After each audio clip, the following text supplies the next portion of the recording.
बिकाऊ यकजहती कमेटी की जानिब से सड़कों को ब्लॉक करना बलोच अवाम के लिए शदीद मुश्किलात पैदा करना है।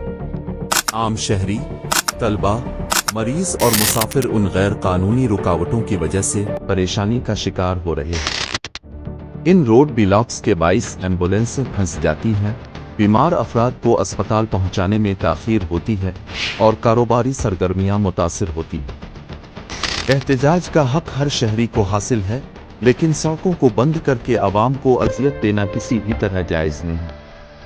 B22 का ये तर्ज़ अमल अवामी मुफाद के खिलाफ है और बलूचिस्तान के अवाम को इज्तिमाई सज़ा देने के मुतरादिफ है। वज़ीर आला ने भी उन गैर कानूनी रोड ब्लॉक्स के खिलाफ सख्त हिदायत जारी की हैं, क्योंकि ये न सिर्फ अवाम के लिए तकलीफ देह हैं बल्कि कानून की खिली खिलाफ वर्जी है। रियासती रद को चैलेंज करने की कोशिश करने वाले अनासिर के खिलाफ सख्त कार्रवाई की जानी चाहिए ताकि आइंदा कोई भी गिरोह आवाम को यरगमाल बनाने की जुर्रत न करे।